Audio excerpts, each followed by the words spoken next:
All right, now we've covered the grip. Let's go back to the wrist snap. With that 4-finger or 2-finger, whichever one you're using, because you're the comfort zone through there, we got to talk about what the wrist actually does. We're talking about the peel drop, and we'll go to the snap over the rollover drop, and that's where you're going to see the significant difference. But for this peel drop, once again, remember our little release point right in here. We're trying to get this ball released into this point in here on the peel drop. The thing I'm going to tell you with the wrist snap is it's just right here. This is all the action that you're going to see. You're wanting to see that wrist slap up or pull up as fast as possible so that those fingers are pulling off that ball to create that 4-seam rotation headed off after it happens, leaving those fingers. Now, one of the key significant differences in this pitch that's very hard for young players to master right off the bat is lifting of the thumb. When they come in here and they're going to snap, I have them raise their thumb, and it's not just straight off the ball or they lose the ball, but the thumb comes off the ball as they're snapping it so that they're getting a full rotation. If they try to throw it with the thumb, they've actually locked their wrist and they're actually pushing the ball, which is going to severely minimize the rotation, which minimizes the movement. So it's just a lifting slightly of the thumb and a snapping of the fingers if my hand was right here, and it's snapping right through there. Now, this is where I'm going to differ than a lot of pitching coaches that I've dealt with in here. I've heard a lot of people in this wrist snap, when they call it a peel drop or a pull-up drop, that they're telling you to do this and pull up on the ball at the same time.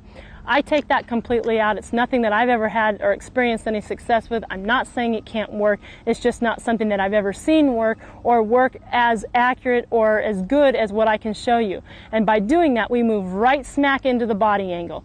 That body angle is in the drop ball is huge. Now, I'm the first one going to admit, in pitching or teaching people how to pitch, you have to really work on learning how to find the words that are going to trigger off the response that we want their body to make. When I started pitching, I was really good in driving and getting out there as far as I could to throw the ball as hard as I could. And then all of a sudden, someone threw at me, let's learn the drop ball. And the first thing they said to me was, you have to shorten your stride.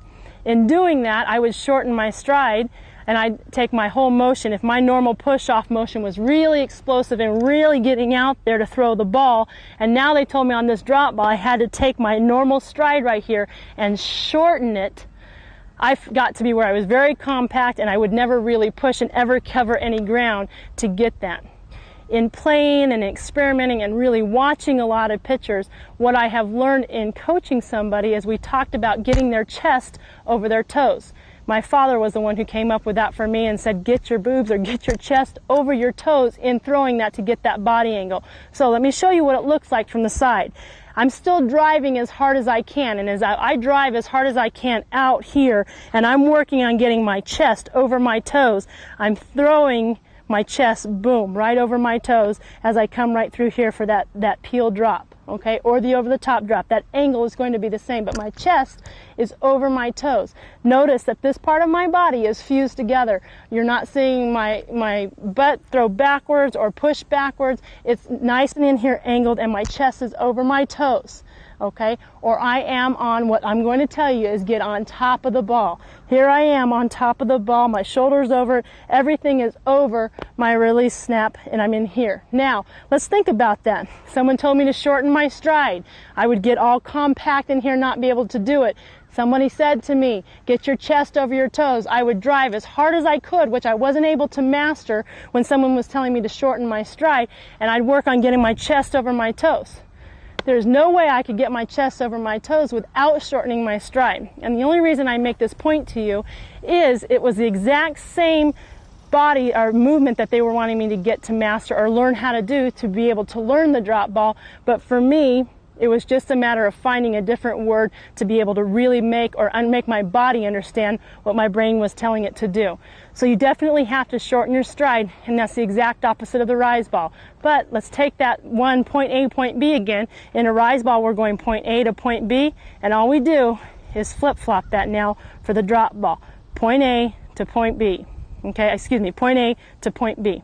Right here, I'm higher and I want it to go lower. I'm wanting a downward break in the plane, making it harder for that batter to hit. So my body angle is over the top with a shorter stride. Okay, so we've covered body angle and stride virtually in that same thing because they really are one and hard to separate. It's your chest or over your toes, which technically shortens your stride, or if shortening your stride works for you, it's the same thing. The one thing I don't want to see you lose is that explosiveness or the push off the ground towards your intended target by shortening your stride. So which either one of those work for you, you're working on your chest over your toes and shortening your stride, and that will get that to go from point A to point B.